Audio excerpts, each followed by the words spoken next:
$2,000 away to the charities who finished right behind us, because that's what our son was in grandma's house, and one of them. So from that day forward, we've been like a hero to them, because charities don't give money to each other because it's so tough to get money in.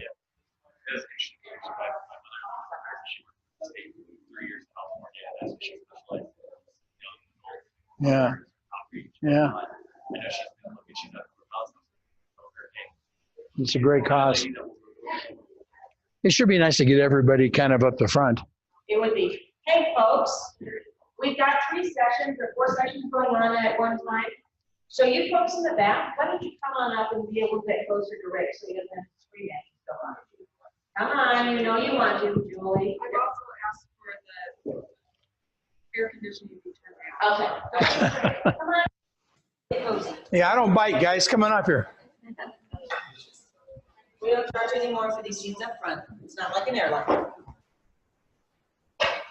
Okay, it is 2 o'clock and we are committed to starting this session on time. Yeah. Are we good? Okay, so a little bit of housekeeping before we introduce Rick. We're back on track now. I want to let you know that there's going to be a commercial break in the main room, so back here at 3:15, and then the vendor showcase and food is in the exhibit hall from 3:20 to 3:45. So this is going to be your last chance to visit the vendors, and remember they bring in a lot of sponsorship money, so we really like you to go out and meet with them. Okay, are we all ready for this? Yes, we are. Okay, this is a presentation on customer service as a lost art. And joining us again today is Rick DeLuca, and again, we're just thrilled to have him here. Following a successful 20-plus year real estate, or career in real estate, Rick has been an international speaker, trainer, for up to 90 events per year, so he's a pretty darn popular guy. In 2009, Rick's passion changed from exclusively sharing ideas in the corporate world to embarking into the world of nonprofit organizations. Today, he will share his ideas that have proven to be highly successful in both worlds. From its inception in 2010, Rick has served as a co-founder and director for Devon's Destiny, a nonprofit foundation providing birthday parties for homeless and at-risk children throughout Central Oregon. So please join me in welcoming Rick DeLuca. All right, Bob. Thank you. All right. Thank you. See who's left in the afternoon, huh? The second day. That's right. That's right. So let me do this. You know, we've got a little over an hour, and when I offered to do this last year after your organization so generously donated to our foundation, I told Bobby I'm happy to do something next year if you want me to, and so kind of wrestle around with with topics and because I have done lots of speaking over the years, but it's been 95% real estate. And so to go out of my lane into something like procurement it's been a bit of a challenge, and quite honestly. And so I've taken the last couple of months and just talked to people and, been online a lot and researched as best I can. And so I thought maybe an appropriate way to, to start, and this can be really informal, very casual. If you got questions or something, we can talk about that too. But I thought maybe the way to begin this thing is just a little bit of, why me? Why would people? I haven't done much speaking the last 3 years, and you'll see why. But I remember I was doing some event somewhere. I don't remember where it was, and I was getting my shoes shined in the morning before the event began. And the guy shining my shoes, and all these people were coming into this theater. And he goes, geez, I wonder why they're all here. And I said, well, I think they're here to see me. And he just kind of looked at me and goes, well, who are you? He said, why would people pay money to listen to you? And I'm going, geez, no one's ever asked me that before, but I'm kind of stumped. All right. So why me? Procurement, this other thing. So here's my background in a nutshell. And I'm showing you some things I've never shown before just because I'm way out of my lane, and hopefully it's going to work today. But here's the Rick DeLuca story, okay? My background, born and raised down in Southern California in LA. And 1 week out of high school, I wasn't a very good student. I went to school to play ball and date. That's why I went to high school. And school's over, and I go, now what do I do? And so a week out of the high school, I joined the Navy, 17 years old. And decided as long as I'm going to do it, may as well do something exciting. So I spent 3 years on SEAL Team 1 and did a couple tours in Vietnam, and kind of formulated the rest of my life, quite frankly. Some of the things I learned in the front row there, 18 years old. And then finished that, and I came back and I said, now what do I do? So I was back home in LA. I was driving a truck delivering bottled water downtown Los Angeles, and that's when they were glass, all right? And I hated that job, and I'm watching TV one night, and this old age, a couple of us in the room, I saw this show called Adam 12. I don't know if anybody remembers that. And I'm going, oh, that looks pretty cool. After I turned 21, I went to work for LA County Sheriff's Office. I was a cop in LA when I was 21 for 2 years. I got shot, I got stabbed, and I got beat up. So I was in the hospital 3 times in 22 months. And I said, this ain't working. And I met a girl from Reno, Nevada. So I went to Reno to visit her, and I fell in love, okay, with Reno. And so I moved to Reno. True story, I moved to Reno, no job, no place to live. Everything I owned was in the back of my little Toyota station wagon, and went to work for Reno PD. And so I was a cop in Reno for 5 years after 2 years in LA. And I'll show you something at the end about that one. I decided to show something I haven't shown in years.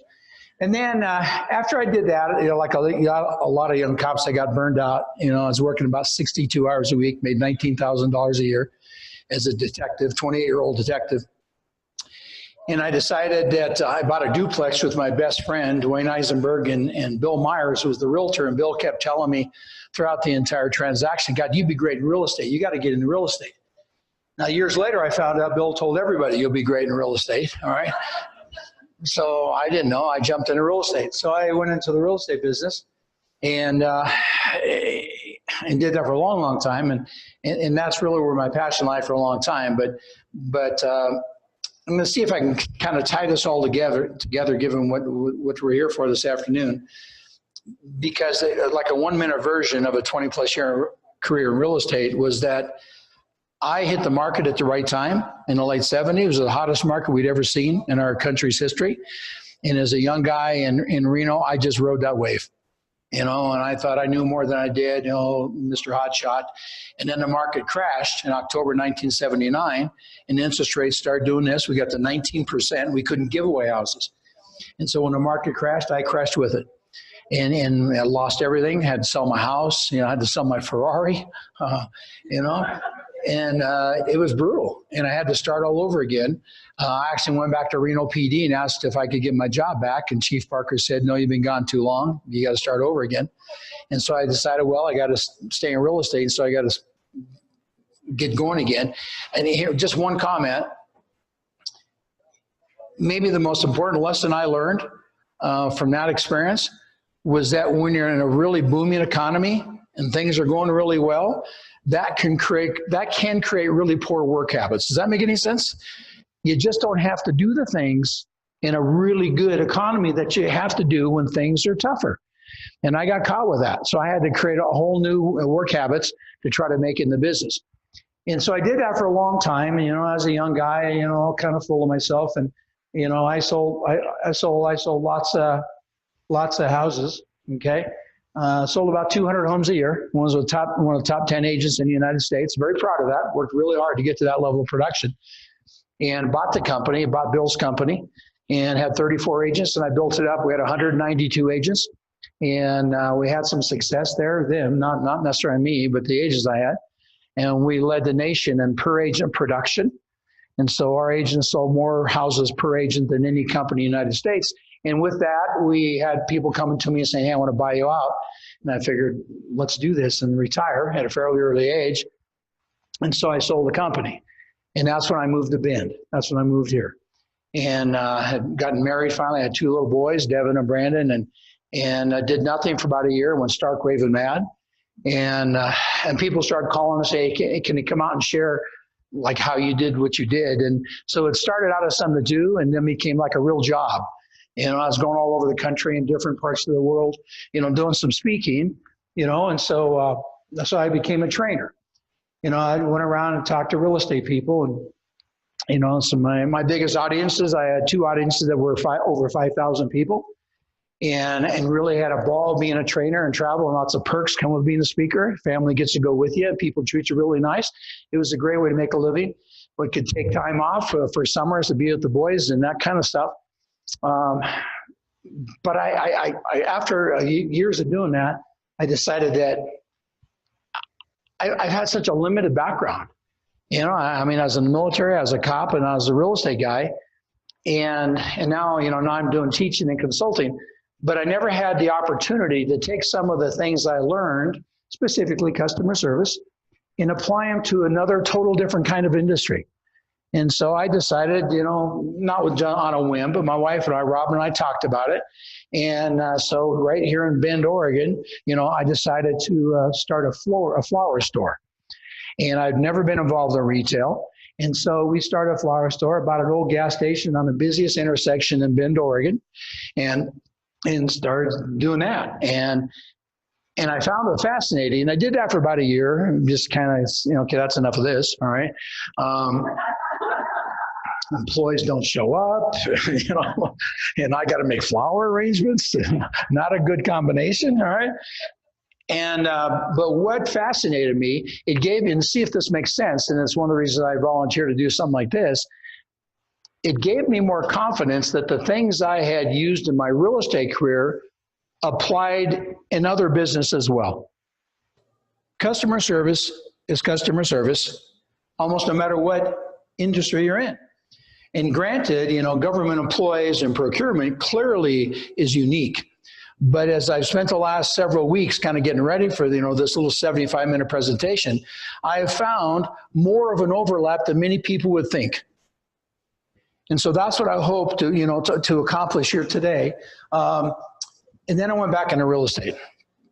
So I decided that, okay, I kind of validated for myself that the business practices work, and no matter what you do.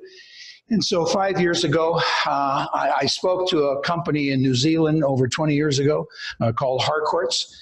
They're franchised there in 10 countries, about 10,000 agents. And I kind of convinced them to come to the U.S. And 5 years ago, I said, you know, I want to get back in the trenches. And so my wife and I own Harcourts of the Northwest. So I own Oregon, Washington, and Idaho. And we're just kind of getting started. And I got 7 offices, about 120 agents, and I'm just having fun again, you know, teaching them. So now instead of talking to 5,000 people, I go to Roseburg, Oregon, and talk to my 7 agents. You know, and you know the difference though? I get to see what those 7 people do with the ideas versus talking to a theater full of people, and you'll wonder who's actually using your ideas and who are not. And so that's kind of the background.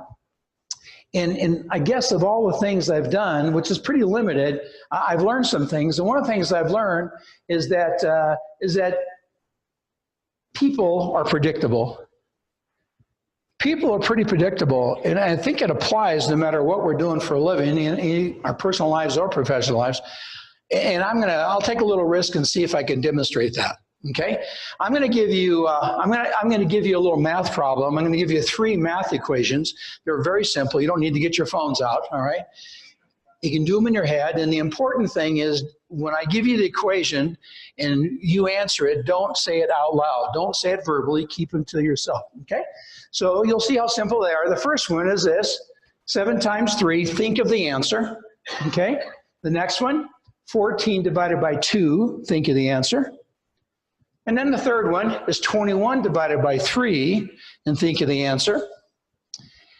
And now, instantly, what is the first vegetable that comes to mind? Think it to yourself. Very first vegetable. I have no idea how many vegetables are out there. I'm just kind of curious, by a show of hands, how many of you thought of carrots? All right, so about half the room. Okay.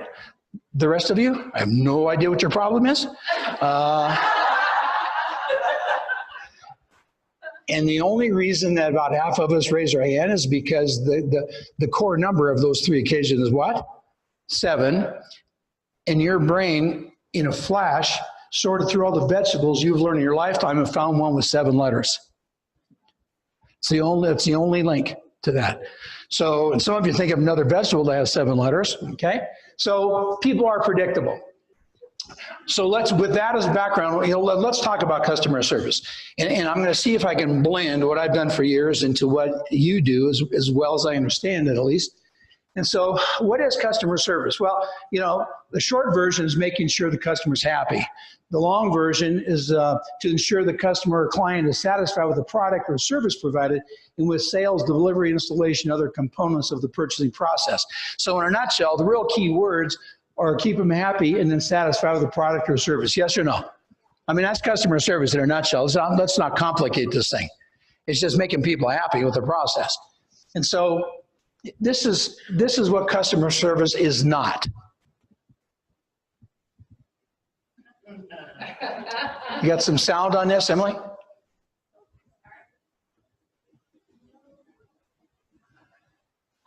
All right, I'm going to go back and start it again. Okay.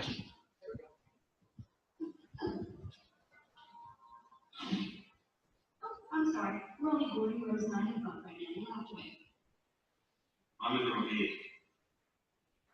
Please step aside, sir. Just one row. But it's okay. We'll call you momentarily. Step aside, sir.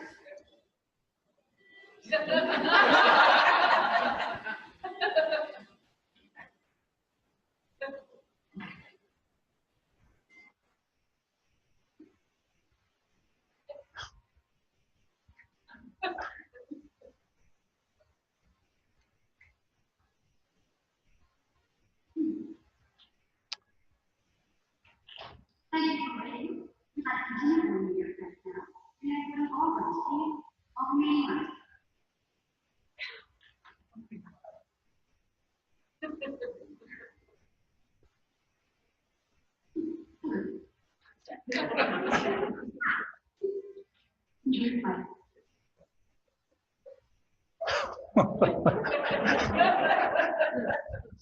Have we been there? Yeah, a little bit rigid. Yeah, not the best example of customer service, maybe. It happens all around us.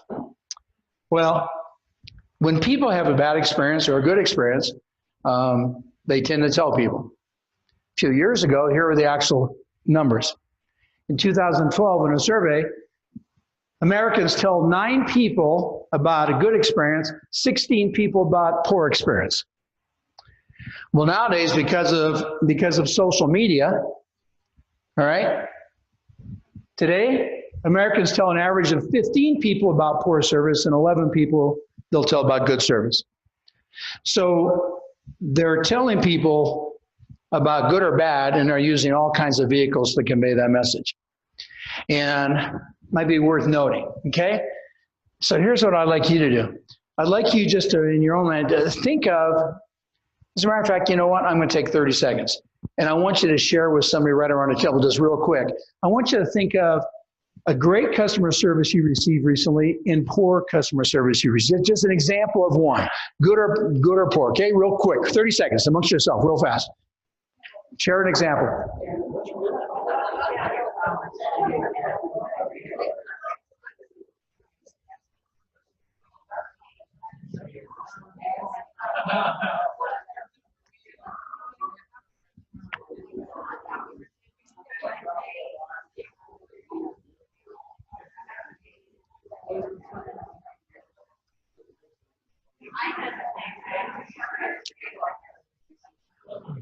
All right. All right, so let's do this.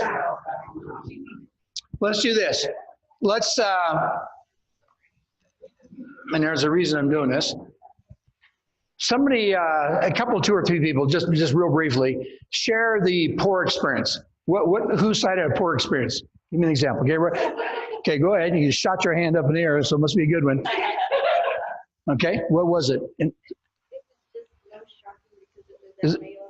It was most shocking because it was at your own agency.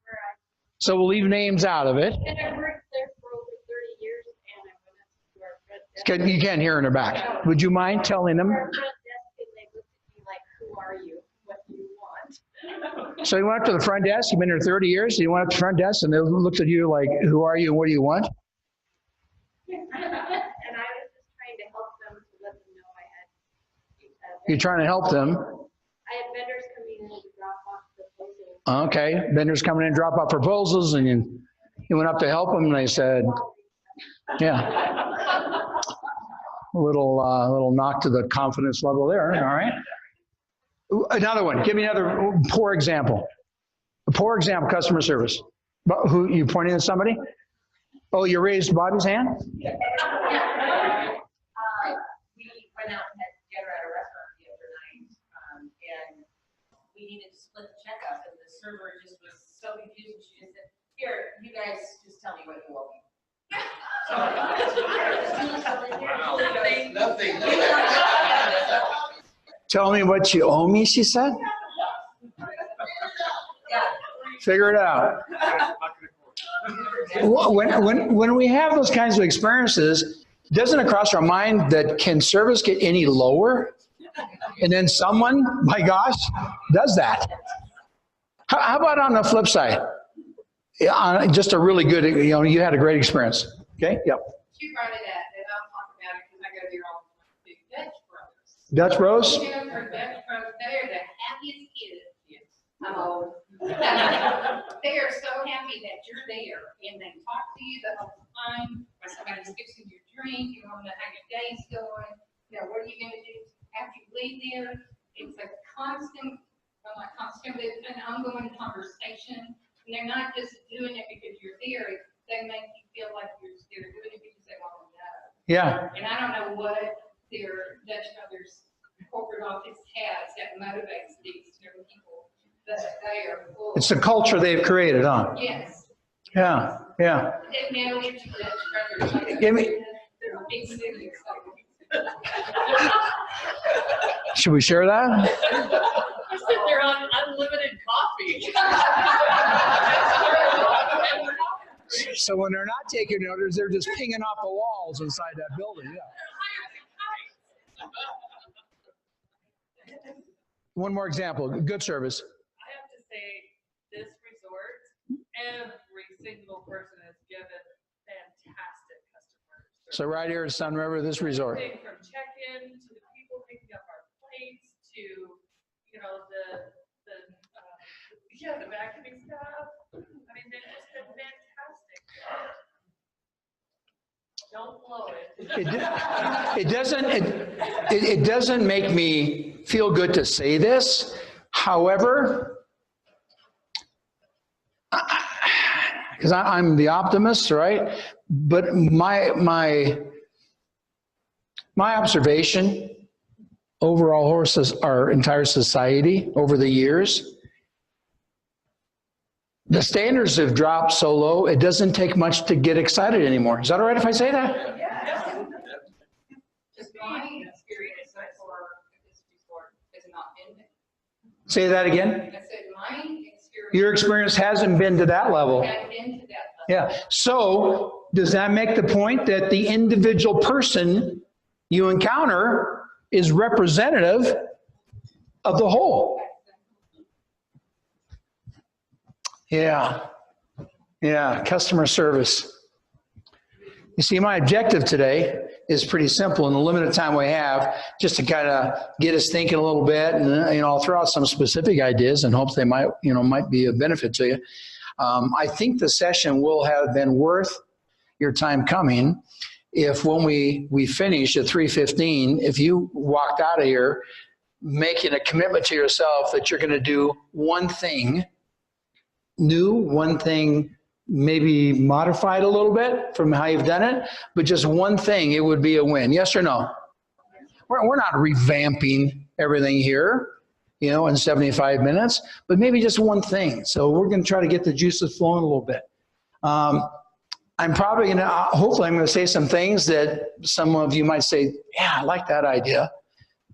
Undoubtedly, I will also say some things, because I've told you right from the front, I'm out of my lane, all right, given your positions. I'm also going to say some things that are pretty stupid, all right?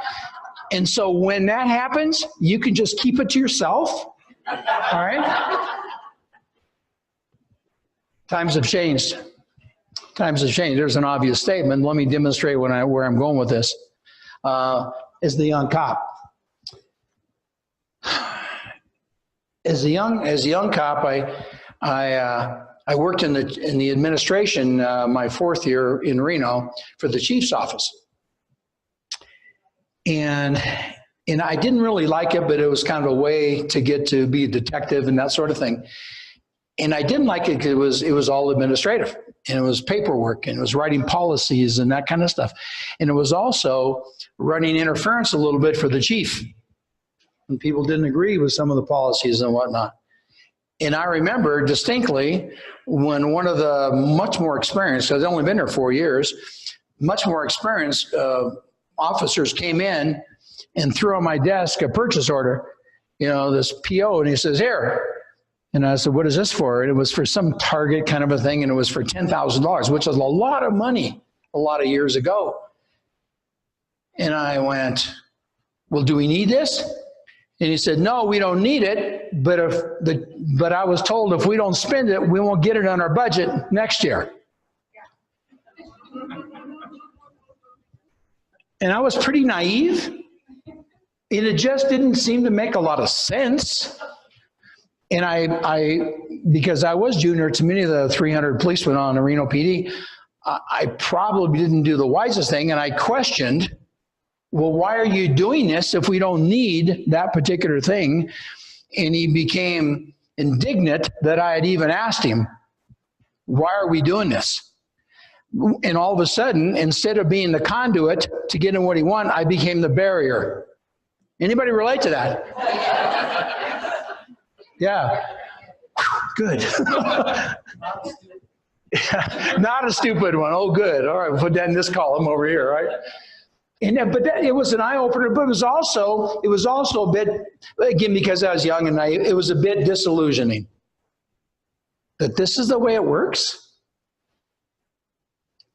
And then I went into real estate, and I thought that was pretty straightforward.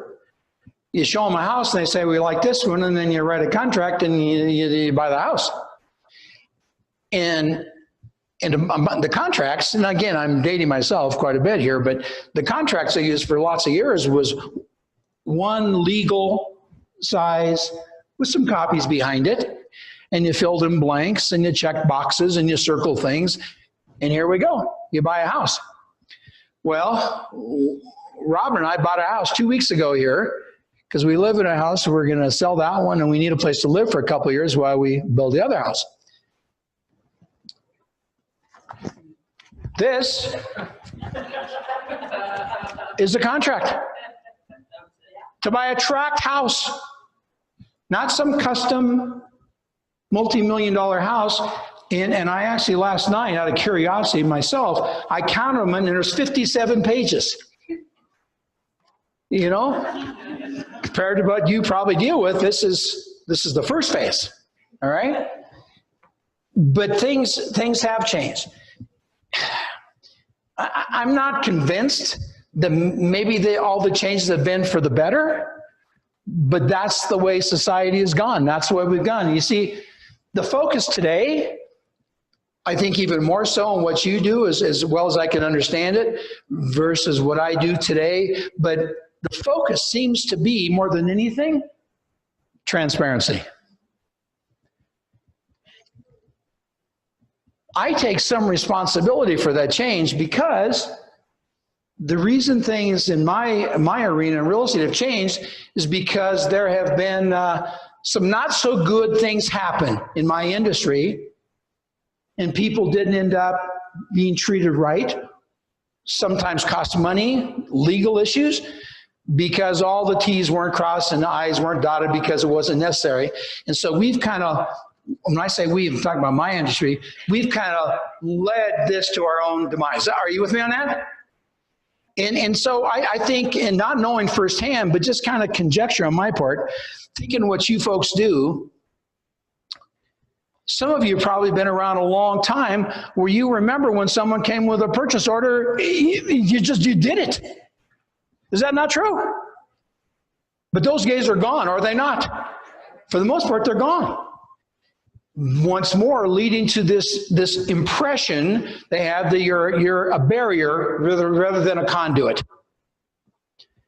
Not a really good foundation to necessarily have a relationship with. Transparency. I don't know why it is our society. I don't want to get all theoretical here. I'm not sure why this is, but it seems to me when an industry or a society begins to go in a certain direction, we tend to go from one extreme to the other. Yes or no? We overcorrect. And I'm not so sure that hasn't happened to you as it's happened to us.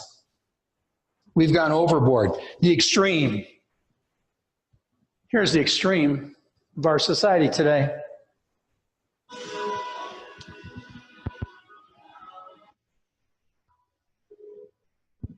A little louder on me. Emily.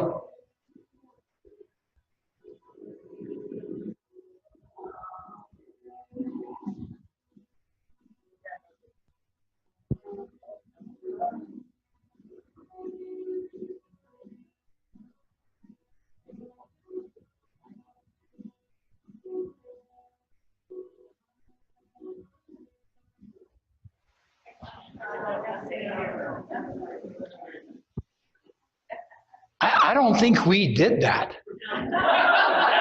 Or we wouldn't be here. There's the stupid right there, yeah. But again, not to get it all on a tangent here, but it seems like in our society, many facets have just gone to the extreme. We just go from one extreme to the other and make things more complicated. Here's what I've said to real estate audiences for years. I think in our industry, we've made what we do more complicated than it was ever intended on being. And maybe that might apply to some of you. It didn't have to be where it is today, but it is where it is. And then we got to deal with it. My dad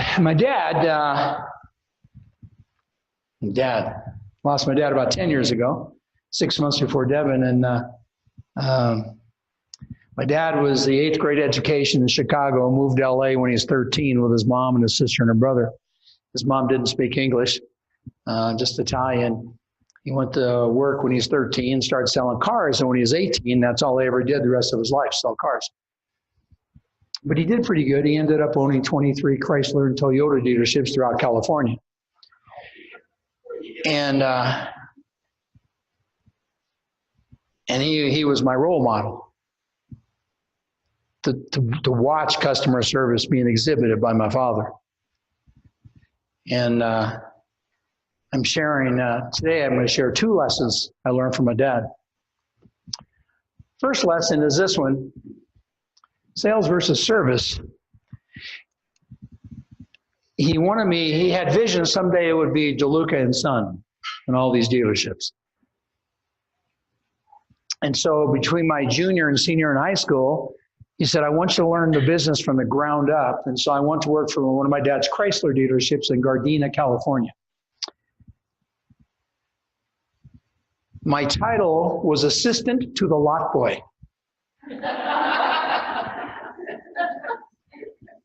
So he created a position for me. And here's a guy I'd obviously lived with, but I'd never seen him in action. And after about a month of being there and watching my dad took me to lunch. Didn't have a lot of lunch with Dad. Dad worked about 9 days a week. A generation. Took me to lunch after about a month, and I'll never forget that lunch. I'm sitting there, and here's the guy living in the same house as me. And I said, Dad, I had no idea. I had no idea you were so successful. I had no idea you worked so hard. I had no idea you're so good at selling cars. My gosh, I know because I watched every one of them before I went off the lot. But you sell 2 to 3 cars every one your salesmen sell. How can you possibly do that? And he told me. And then I said, your sales are incredible. And he said this, he goes, if you take over this business someday, I want you to know, number one, the most important thing I'll ever teach you about this business is that as important as the sales department is, it's not nearly as important as the service department. Because if they buy a car from us and they come in and get poor service, I will never sell them another car. Yes or no? He says, so someday if you take over, you need to focus on the service department, not the sales department. That's one of the first lessons he taught me. What customers think in the survey. Valuing their time is the most important thing a company can do. When customers share their story, they're not just sharing pain points, they're actually teaching you how to make your product, service, and business better. Is that true, by the way? 64% of people find customer experience more important than price.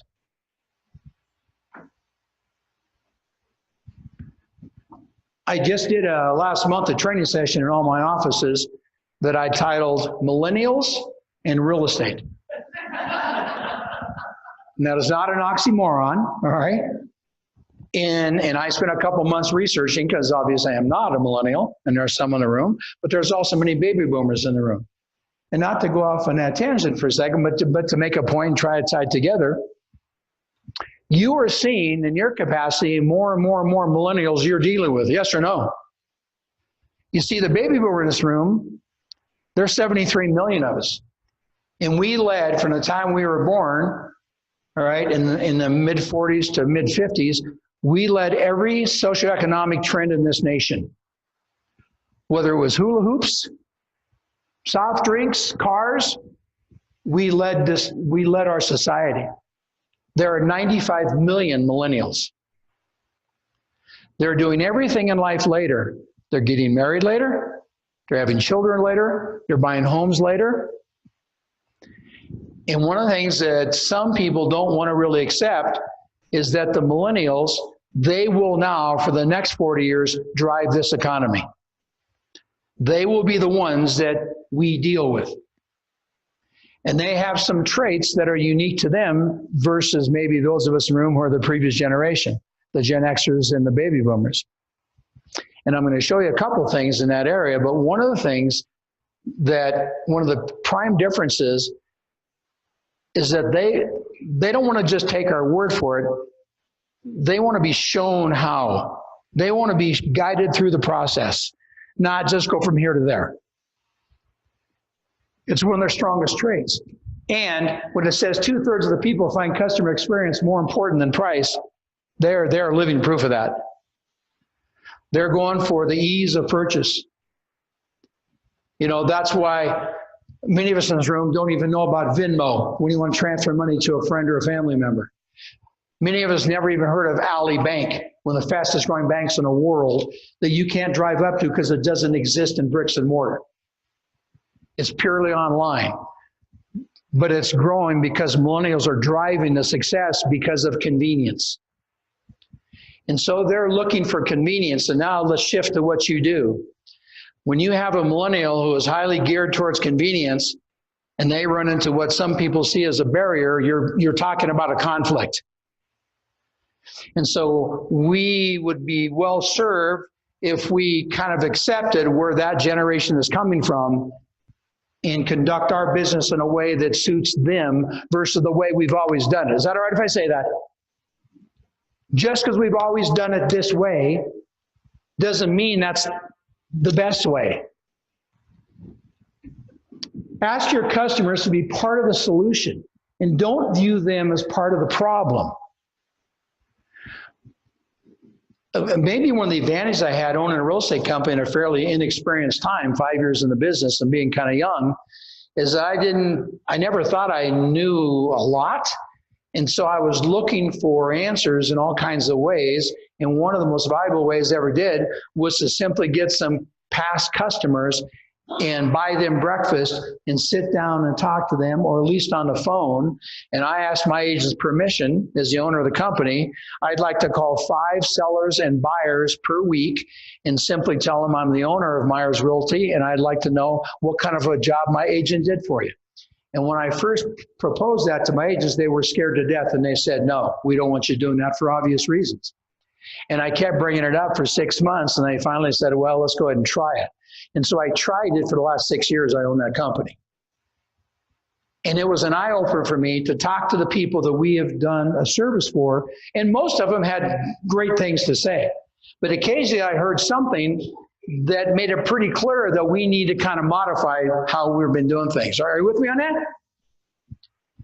And I don't care what industry or what capacity we function in, could we do something like that in what you do? Yes or no? Could you check with people to see at the end of the project to see how do they feel it went? Is there something that we could have done maybe differently? What's their perception of your role? Yeah, I did a little research. Keep it clean. Every industry has perception. Being a policeman, there is a perception. Being a real estate guy, there is a perception. Being a speaker and a trainer, there's a perception. Flower store, there's a perception of your industry as well and what you do. I ran across things like this. It's too complicated. My business is too small to win a government contract. I don't know where to begin. Contracts always go to the same suppliers. There's no point. Have you heard any of these?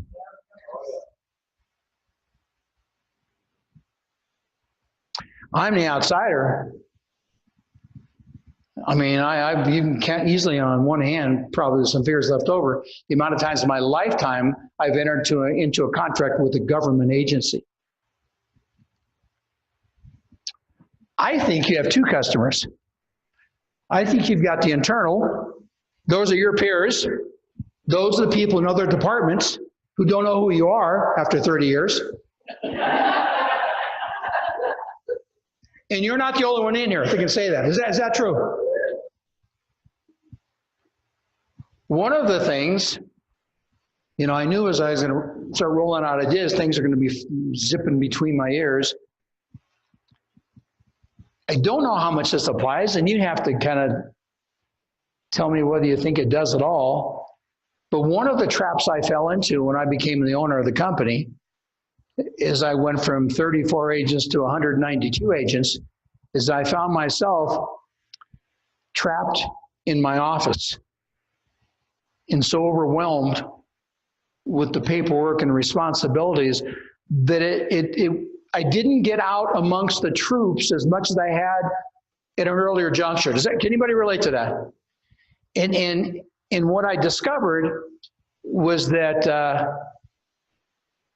the negatives to that outweighed the positives.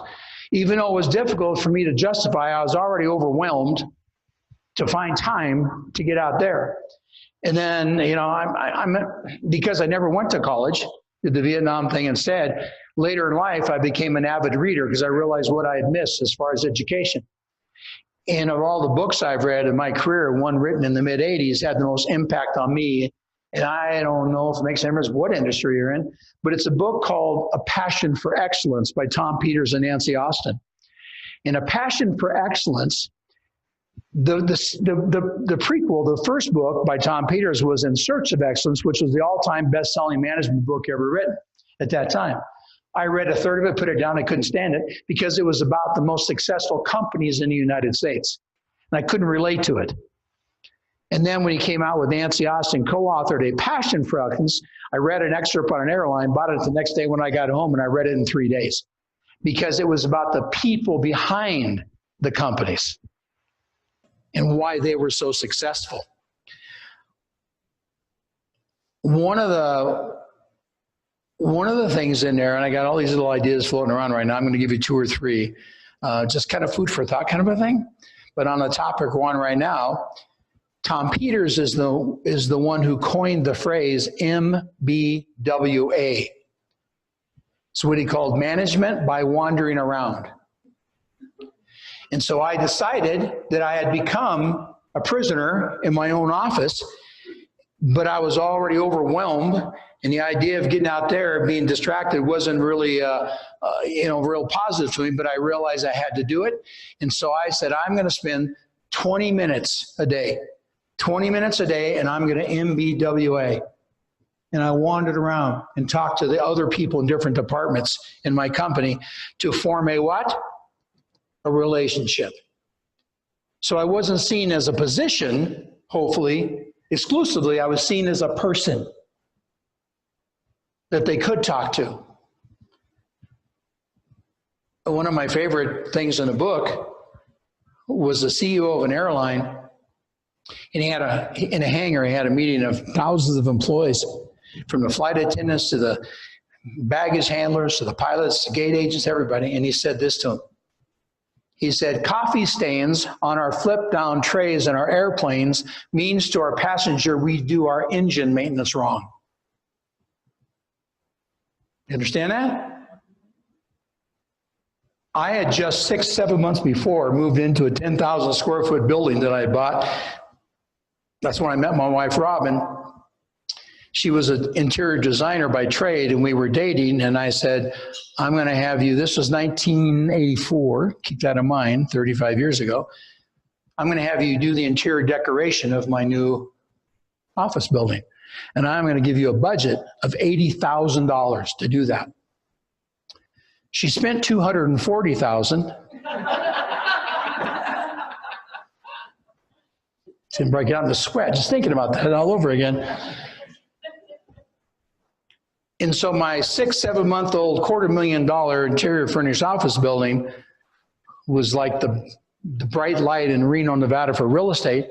And I read the book, and at a sales meeting in the morning, I asked all my agents, I want for 5 minutes to take a blank index card and walk around the building and say nothing, total silence, and walk around the building, the restrooms, upstairs, storage rooms, kitchen areas, and I want you to just jot down the things you see wrong with our office building, knowing full well they'd be hard-pressed to find any flaws in this relatively new building, only to see the cards come fluttering in with all kinds of things, where switch plate covers never got put back on after construction, where the wallpaper on a corner was peeling away, where the paper towel dispenser in the ladies' room didn't operate correctly.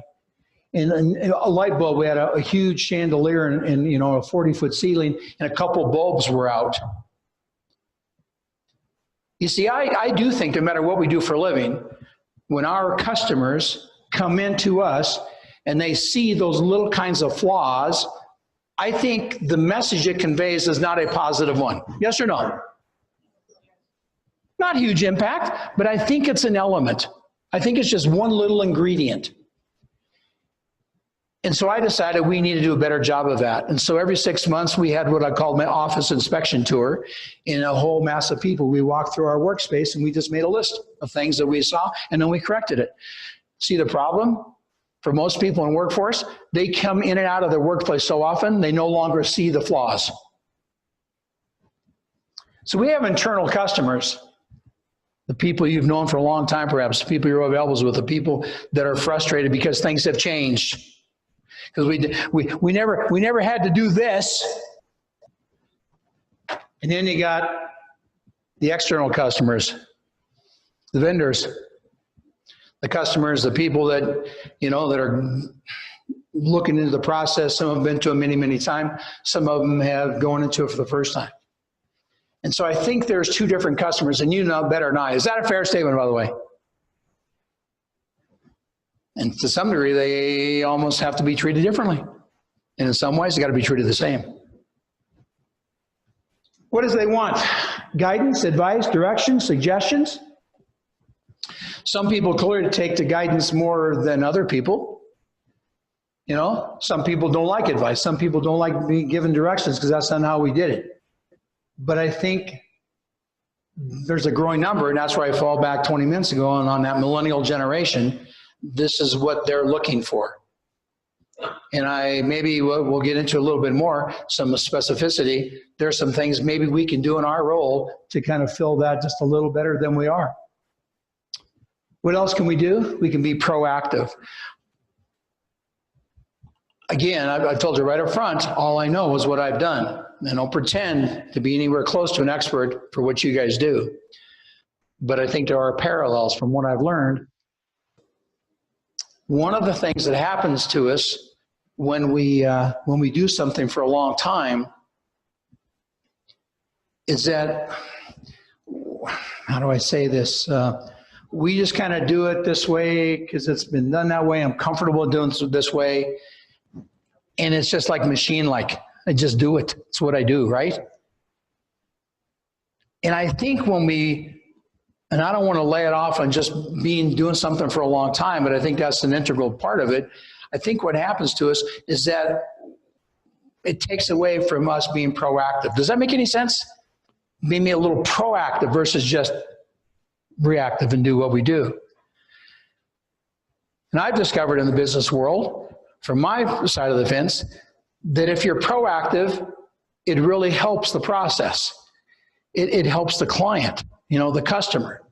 And so describe up front the process. I know in my business, once again, if we tell people right up front, this is what it's going to take today to buy a home.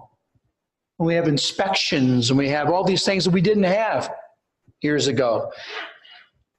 And by telling them in advance and tell them that there's probably going to be some rough road. There's probably going to be some things come up. But when they come up together, we can get them resolved and on we go. And I don't know how that applies to what you do, whether there's a benefit. And please don't hear me assuming that nobody does that, because I think some of you do that. Yes or no? You tell them, here's the process, here's where we begin, and here's the journey we're going to go on. And if we don't do that, I think we add to the possibility to cause some frustration and grief to our customers. Tell them things like the contract that we entered into, did you know it's expiring? It's coming up. Versus what I'm sure some of you face, oh my God, it expires. Anybody been there? Or it expired past tense. Responsive. Look through their eyes. Look to their eyes. Mr. Real Estate, right? Mr. Big Shot. 40 plus years in real estate. And I bought a house 2 weeks ago.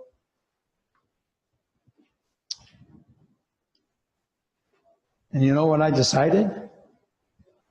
I told you I got about 120 agents here in the Northwest. I think every one of them ought to be required to buy a house about every 5 years just to show themselves what they do to people.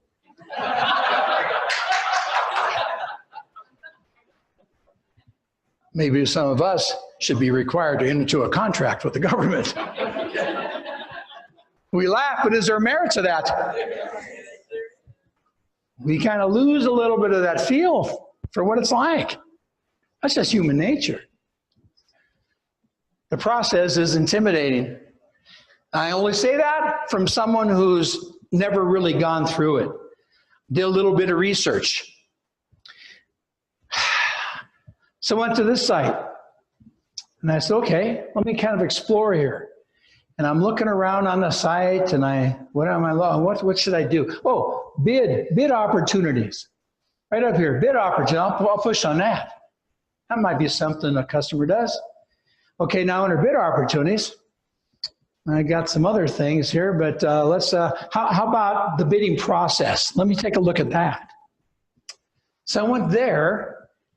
How and when are bids issued, and how do I learn about bid notices, and how do I respond to bid notices? Oh, there's somebody I should reach out to, sitting in this room probably. How to determine the results, women, minority certifications, and it just kind of went on and on and on. And this was my reaction.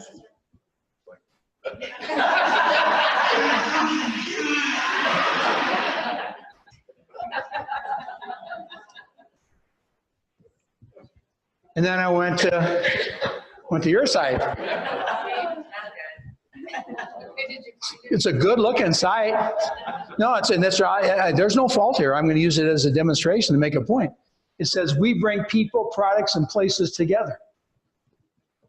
Cool. And then this one, we'll listen to what you have to say, and then we'll take action. That's a pretty cool thing. Now, this guy doesn't look like he's really into listening too much. But I read that, and I said to myself, gosh, how can you argue with the logic? We listen to people, and then we take action. And then I thought about my own career. Every customer I've ever met in my real estate career, speaking career, probably any customer for anything. I finally accepted after maybe halfway through the real estate career, I believe this with all my heart. You see, I think at the deepest level, all they really care about is what's in it for me. And that is not a negative observation. That is human nature, is it not? What's in it for me? And I think those of us who in any kind of service industry, if we kept that forefront of our minds, that where they're coming from is what's the benefit to them, that it might guide us a little bit differently how we do things. Is that a fair statement? But it's what I call the I game. You see, we have so embedded in us, me. It's deeper than most of us even begin to accept. And I'm going to demonstrate that to you. This is the only participative part of the program. What I'm going to have you do, and you don't have to come up here, not embarrass anybody, but I encourage you to play. If you don't play, just sit down, don't worry about it. We'll just stare at you. But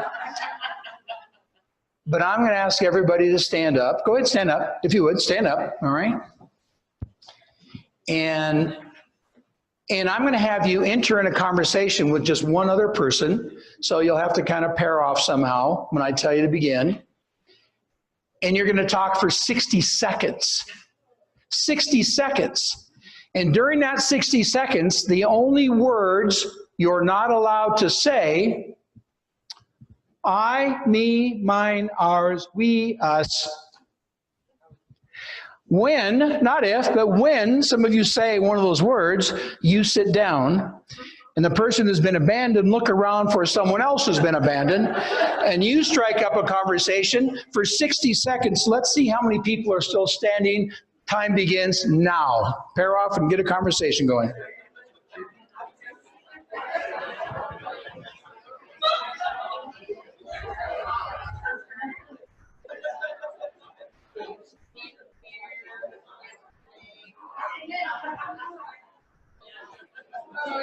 Okay, look around, find somebody else. There you go.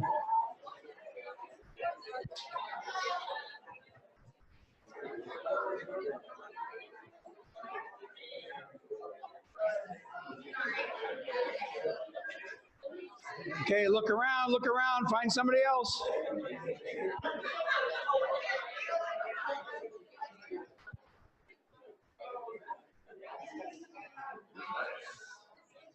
All right, that's enough fun. Here you go.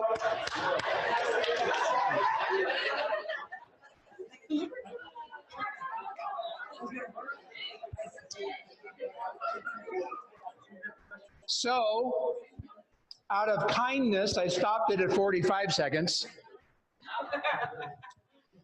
What did we learn from that 45-second exercise? Tell me, what did we learn?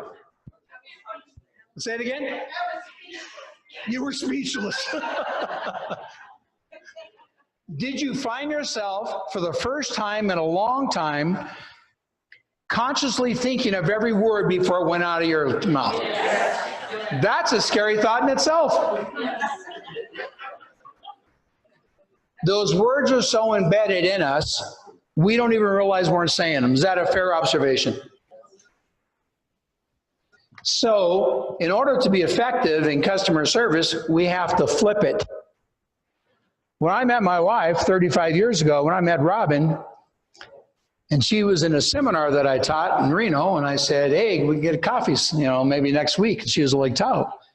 So I went up to Lake Tahoe, picked her up, we went to lunch, and during lunch, she said, gee, so how long have you been in real estate? How long have you been doing this teaching stuff? What'd you do before your real estate career? So in your spare time, what are your hobbies? Where have you been? Tell me about your personal. Where were you raised? At the end of the lunch, I dropped her off. I said to myself, she's the most fascinating person I've ever met in my life. And 80% of the conversation was about what? About me.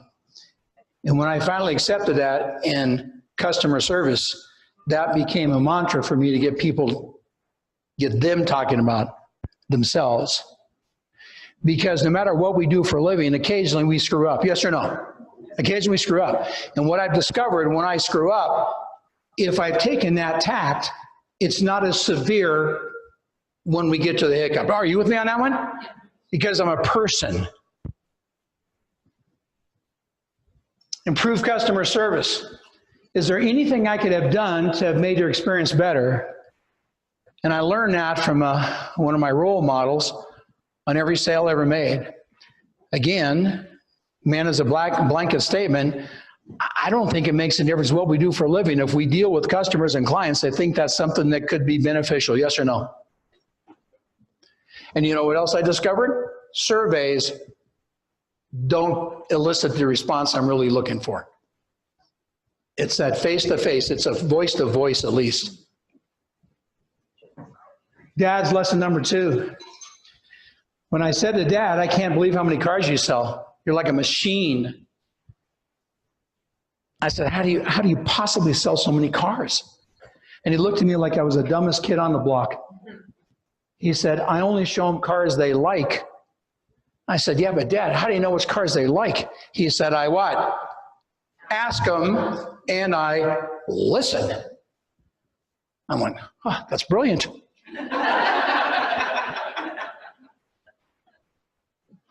And then here's a direct quote from the late Pete DeLuca.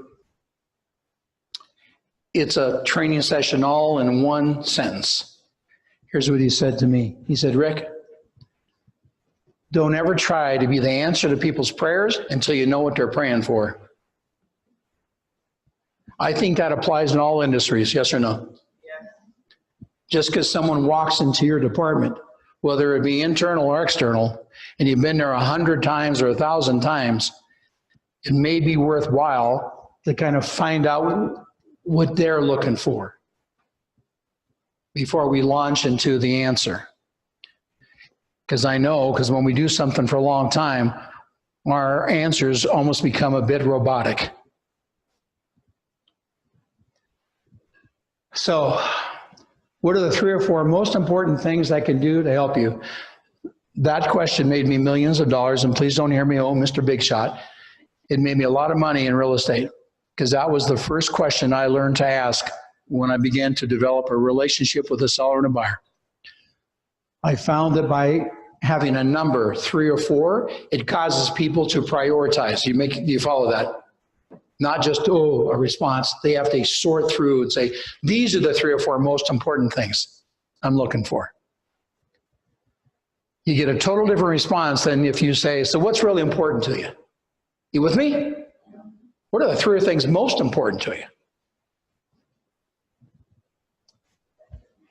I gave you my background purposely, pretty limited. Educationally, I had no business experience when I went into real estate. Even though I had gone through some things in my earlier days to give me a fairly high level of self-confidence, when I went into the real estate business, I felt like a fish out of water. And then I read this study, and I was blessed to have read it my 2nd year in real estate, because I looked around my office at Myers Realty where I worked with 11 other agents, and they had a college degree. They had been in some business before real estate. They had all these advantages. They were older than I was. And I saw this study. I've never seen it again. Maybe they never wanted to see the results again. I don't know. But it was an Ivy League school, and I don't remember which one it was, did a study of the workforce in our country. Employees, independent contractors, everybody across the board, blue collar, white collar. And here's what it revealed. In the workforce, 2/3 of the people in the performance of their job do the absolute minimum. If 2/3 of the people in the performance of their job do the absolute minimum, guess what? The minimum becomes now what? The average. The standard by which we're all measured. Alarmingly, it went on to say 25% do less than the average. And then 10% do more than the average, which is what? Minimum. It was like somebody shined a light on the path of success for me personally when I realized with the lack of education, lack of business background, and all the other attributes I didn't possess, I'll work hard, but by gosh, what it showed me, if I want to be in the top percent in my industry, all I had to do was do more than what? The minimum. And it was just like the world opened up. Are you with me on this? And given what you do, my only government employment experience was 7 years as a policeman, all right? And I remember as a 27-year-old detective, and I'll show you why as we close, why I became the youngest detective in the history of Reno. And not bragging, but I'm going to show you why.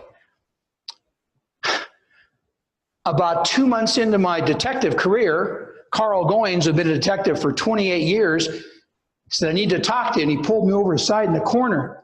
He goes, you're not getting off on the right foot. I'm going, oh man, I don't want to alienate these guys. I got to work with these guys. What did I do? How did I screw up? He says, you're carrying too big of a caseload. I said, what? He said, you're making the rest of us look bad because you're carrying twice as many cases as us. That was like the experience I had years ago. That was not a good message for a young guy to hear. That if you want to fit in, you better do how we do it. I have no idea whether that applies to your industry or your professions or not. Do they see you as a professional? My observation of just 2 months of looking at you and your what you do, I think one of the downsides that I can relate to as a real estate guy is not everybody looks at us as professionals. They look at some of us as we're the cog in the wheel. And I think there are some things that we can do in all of our industries to kind of rise, maybe to raise that image of ourselves. So the last few minutes I have, Maya Angelou, who did, President Obama's inauguration, had one of the greatest quotes I've ever seen. And I embraced it years ago. And she said this, I've learned that people will forget what you said, people forget what you did, but people will never forget how you made them feel. And that's where I'm the fish out of water in this group and out of my lane, because I don't know how much you think that applies to what you do on how you make people feel, but I think it should be an important part of it. Yes or no? It's all about relationships. The stronger the relationships, the fewer issues we have. And when we have the issue, the more easily they're remedied. Yes or no? It's relationships. The cat lady. I'm talking to a lady who owns a real estate company in Washington about joining my organization. And she was, but she had a passion on her website. It said right on her website, she had a link. And what she does in that community is she traps feral cats and then rehabilitates them and then places them for barn cats and that sort of thing. And so when I got back to the office, because of how I ran my career for all these years, I said, yeah, relationships. So I went online and I found you can order your own mug. And I said, I like cats more than people. And then I put her name and a feral underneath the cat. And I sent her that coffee cup. This is a few weeks ago. She sent me an email on April 19th. Okay, now I know why you make the big bucks. I love my coffee cup. I'm flabbergasted. That was probably one of the nicest things I've ever gotten from someone in my industry. How? Why? Really? You see, I'm in shock. You listened. Oh man, you were good. Lots of laughs. Now you really have me thinking, thank you from the bottom of my heart. A coffee cup. And maybe that makes the point. Some of the things with the most impact are some of the simplest things we can do.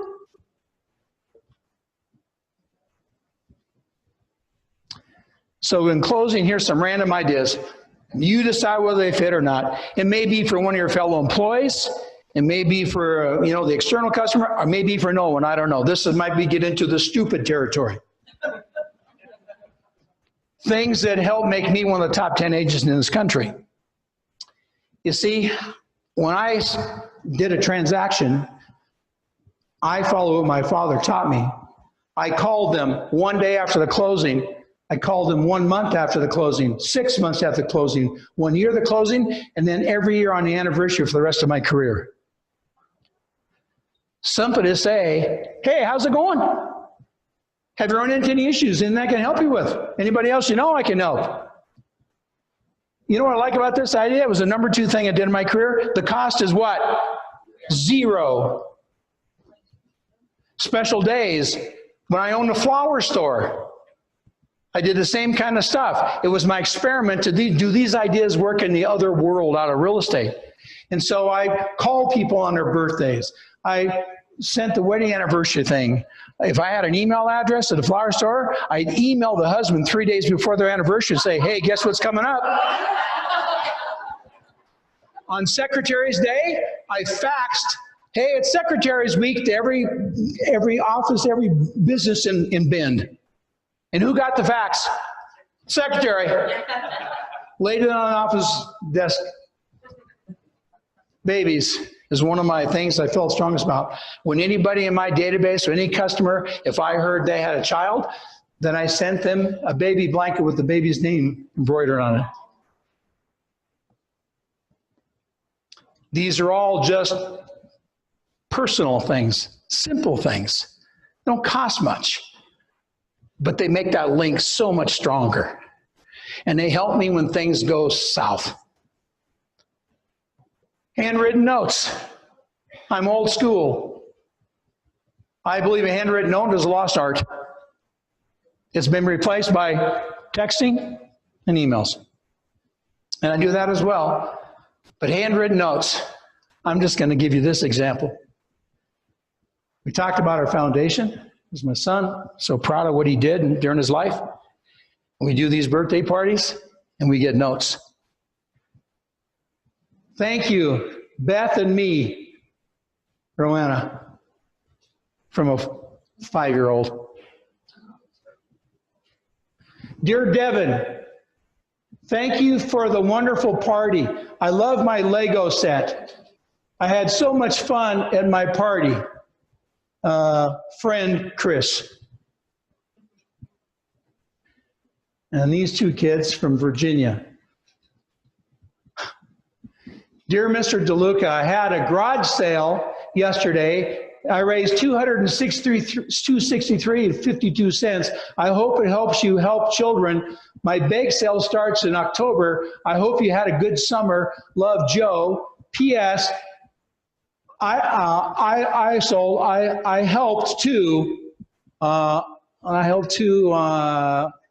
made lemonade. I sold lemonade. His little brother John, who's 4. And as corny as that is, I think a handwritten note has no more impact today than it's ever had before in the history of our society. A handwritten note to one of your coworkers mailed to their home, something like that. There's the picture of the bake sale, and here's the money they sent me. Yeah. Oh God, I gotta stop. Haul it in. I want to give one last thing. Because of a handwritten note, I'll cut to the chase. The biggest client I ever landed in my career was Richard Gigline, who's the CEO of Holiday Inn Worldwide. In the last 4 years of my career, we handled Myers Realty in Reno, Nevada, handled every Holiday Inn corporate relocation in the United States because of handwritten notes back and forth to Richard when I sold his condominium. So here's my close. Remember my background, right? I learned this as a policeman. Saved my life on occasion, made me a lot of money in the business world. People like choices, not decisions. Whenever possible, give people choices, even if the choices are not all that great. You see, when I moved to Reno, I was 23 years old, 2 years prior law enforcement. Reno PD got all excited. Whoa, look at this guy, new to Reno. Nobody knows him, 23, single. He could work 7 days a week. Prior law enforcement experience. So immediately when I finished the police academy, they put me undercover narcotics division. And I did that for about 6 months, buying drugs is not that big a deal. And then one night I bought some heroin from a really bad guy, going to prison for the rest of his life. And the district attorney said to him, we're going to make a deal with you. We won't prosecute you on his most recent charges if you agree to take Rick with you and introduce him to all your little friends. I went with him that night, and I spent 13 months with him. I live with him. I party with him. I committed some crimes with him. For 13 months, I rode with an outlaw motorcycle gang. I went through the initiation, earned what you call your colors on the back of your Levi jacket. I was one of 17 members of the Devil's Disciples. And we did our business with the Oakland chapter of the Hells Angels. At the end of 13 months, we indicted 104 people in 5 different states, and everything from trafficking and heroin, extortion, kidnapping, armed robbery, and homicide. Of the 104 people indicted, 101 of them went to prison. I only allowed one photograph of myself when I was 24 years old. That's me. A few years ago, I was approached by Hollywood, said, we want to do a movie of your life story. It's a horrible movie. Don't bother renting it. Some of it's true. It's called Beyond the Law. And guess who played me? Charlie Sheen.